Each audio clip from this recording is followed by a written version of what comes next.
یہ آپ کہیں یہ اس وقت دیکھ رہے ہیں کہ اس طرح کی کوئی فیلنگ ہماری ہے، کوئی کہیں پر کسی کونے سے کوئی مسلمان ایسی آواز اٹھا رہا ہے؟ یقیناً مجھے پتا ہے، جیسے آپ بات کر رہے ہیں یا غامدے صاحب بات کر رہے ہیں، لیکن جیسے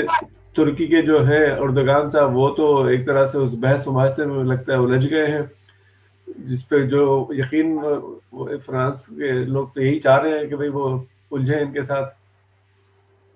دیکھیے شخصیات میں جائے بغیر، یعنی کسی سیاسی رہنما کا نام لیے بغیر، میں ایک صحیح رائے عمل جسے میں سمجھتا ہوں اسے سامنے رکھنے کی کوشش کروں گا۔ دیکھیے ہمارے یہاں ہوتا یہ ہے، میں جو کہ شروع سے بہت اٹیچ رہا ہوں، انوالو رہا ہوں سارے معاملات میں، 1988 سے میں نے اپنے بارے میں بتایا تھا کہ بہت چھوٹی ایج سے بھی جب یہ معاملہ ہوا تو ہم دل و جان سے اس کا حصہ تھے اور پوری طرح اس پروٹیسٹ کا حصہ تھے جو سلمان رشدی کے معاملے کے بعد شروع ہوا۔ اس کے بعد جب بھی یہ معاملہ ہوا تو میں نے اس کے اوپر لکھا بھی، گفتگو بھی کی، مضامین بھی لکھے، ہر پہلو سے پارٹیسپیشن کی۔ خود پاکستان میں جو اس طرح کے واقعات ہوتے رہے ہیں اور جب کسی کو بولنے کا یارانہ آیا تھا اس وقت بھی ہم نے اس کے اوپر اسٹینڈ لیا، بات کی، اس لیے کہ یہ ہمارے نبی کا مسئلہ ہے اور ہمارے نبی کا مسئلہ ہمارے لیے ہر چیز سے زیادہ قیمتی ہے۔ یہ ہمارے دین کا مسئلہ ہے، دین کی دعوت کا مسئلہ ہے اور یہ ہمارے لیے بہت اہم مسئلہ ہے۔ اس لیے ضروری ہے کہ صحیح بات کو ہم بیان کریں، صحیح نقطہ نظر کو سامنے رکھیں اور بار بار اپنی بات کو دہرائیں۔ جو کچھ ہم اس وقت تک دیکھتے رہے ہیں، پچھلے اگر آپ بھی دیکھ لیں 88 سے آج تک دیکھ لیں، 32 برس کی جو تاریخ ہے، ہوتا صرف یہ ہے کہ ایک انسیڈنٹ ہوتا ہے، پورا عالم اسلام ابل پڑتا ہے، سیاسی رہنما فتوے دینے لگتے ہیں، بیان دینے لگتے ہیں، جو مذہبی رہنما ہیں وہ آرٹیکل لکھتے ہیں، مسلمانوں کو اشتعال دلاتے ہیں،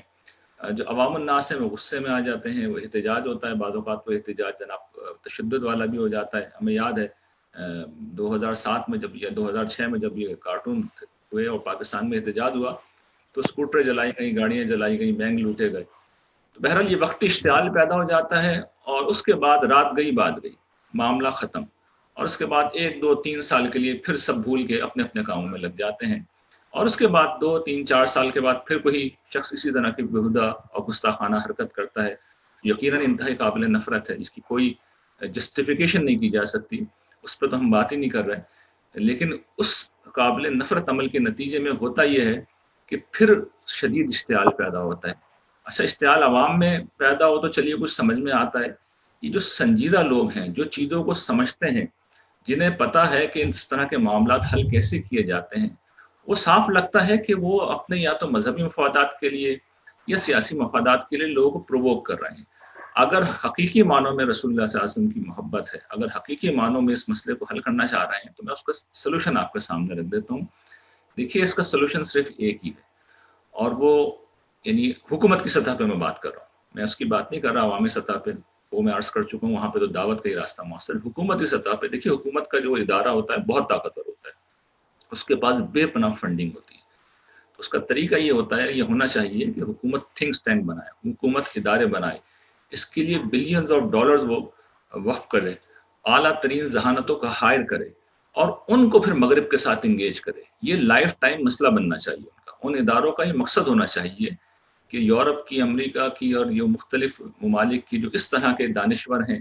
اور یہ لوگ ان کی زبانیں جانتے ہوں، یورپ میں جو کہ بہت سی زبانیں بولی جاتی ہیں، اور جو اس طرح کے طبقات ہیں جہاں پہ گفتگو ہو سکتی ہے، ان کے سامنے یہ مقدمہ سنجیدہ طریقے سے پیش کیا جائے، انہیں بتایا جائے کہ اس معاملے میں مسلمانوں کی حساسیت کیا ہے۔ مسلمانوں کے لیے رسول اللہ صلی اللہ علیہ وسلم ایک مذہبی رہنما نہیں ہے، مسلمانوں کے لیے رسول اللہ صلی اللہ علیہ وسلم کوئی سیاسی رہنما بھی نہیں ہے،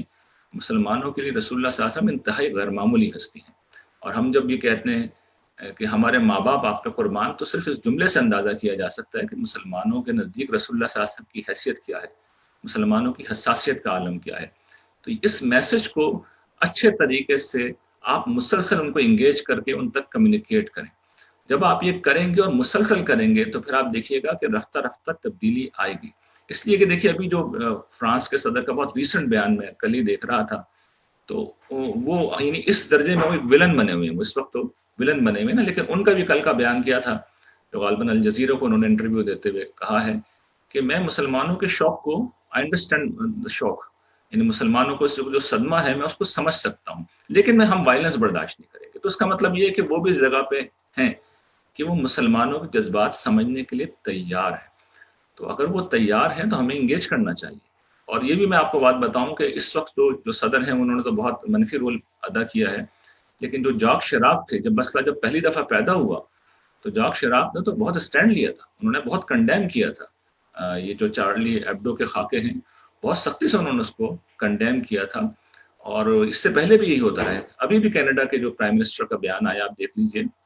تو بہت حوصلہ افزا وہ پیغام ہے. یعنی مغرب کے ادارے، مغرب کے سنجیدہ لوگ مسلمانوں کی جذبات کو سمجھنے کے لیے تیار ہیں، لیکن ہم کیا کرتے ہیں، وقتی طور پر ہم اس کو ایک پولیٹیکل اسٹنٹ بناتے ہیں، خوب شور مچایا اور اس کے بعد رات گئی بات گئی. یہ کوئی طریقہ نہیں ہوتا. طریقہ یہ ہے کہ آپ ادارے بنائیں، اس کے لیے اعلیٰ ترین ذہانتوں کو ہائر کریں، وہ اپنی زندگیاں لگائیں، پھر وہ لوگ انگیج کریں، وہ اس معاملے کے قانونی پہلوؤں کو دیکھتے ہوں، مغرب کے قانون کو سمجھتے ہوں، ان کے سامنے وہ چیز رکھیں. ہم مثال دیتے ہیں عام طور پہ یہودیوں کی کہ بھئی یہ دیکھیے یہودیوں کے خلاف بات نہیں کی جا سکتی، ہولوکاسٹ کے خلاف بات نہیں کی جا سکتی. تو ذرا میں توجہ دلاؤں گا کہ کیا خیال ہے، یہ خود بخود یورپ نے کر لیا. یعنی یہودیوں نے اس کے پیچھے ایفرٹ کی ہے، جدوجہد کی ہے، بڑی محنت کی ہے، انہوں نے خاموش اسٹرگل کی ہے.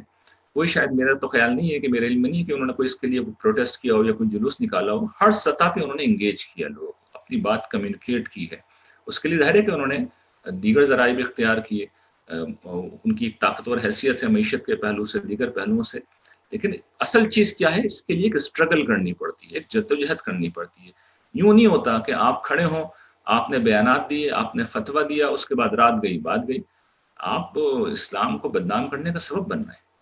تو اگر مسئلے کو سیریسلی حل کرنا ہے تو پھر جیسے مسئلہ حل ہو سکتا ہے ویسے حل کریں. اور اگر بیانات دینے ہیں تو ٹھیک ہے، بیانات دیتے رہیں، مشتعل کرنا ہے تو مشتعل کرتے رہیں. مسئلہ ایسے حل نہیں ہوگا. میں آپ کو لکھ کے دے سکتا ہوں پھر یہ واقعہ ہوگا، پھر دہرایا جائے گا. کیونکہ ابھی تک تجربہ یہ بتاتا ہے کہ سلمان رشدی کے واقعے سے لے کر آج تک 32 برس گزر گئے ہیں، یہ چیزیں بڑی ہیں. اور صورتحال اب یہ آ گئی ہے کہ پہلے حکومتیں اس سے الگ رہتی تھیں، اور اب حکومتوں نے اس دفعہ جو سانحہ ہوا ہے کہ فرانس کی حکومت نے پھر ری ایکشن میں آ کے ان جو کارٹونز ہیں ان کو آفیسز میں بھی چلوایا، ان کو چوراہوں کے اوپر بھی بڑی بڑی اسکرینوں کے اوپر لوگوں کو دکھایا. تو یہ آپ اس پہلو سے دیکھیے تو صورتحال خراب ہوئی ہے، اور یہ سب کے باوجود ہوئی ہے جو مسلمانوں نے کام کیے. تو اگر حکومتوں کو کچھ کرنا ہے تو اس کا راستہ میں نے بتا دیا ہے. اس میں ہو سکتا ہے کہ کوئی بہت شہرت نہ ملے، ہو سکتا ہے کہ پولیٹیکل گین آپ کو نہ ملے، لیکن مسئلہ ایسے انشاءاللہ حل ہو جائے گا.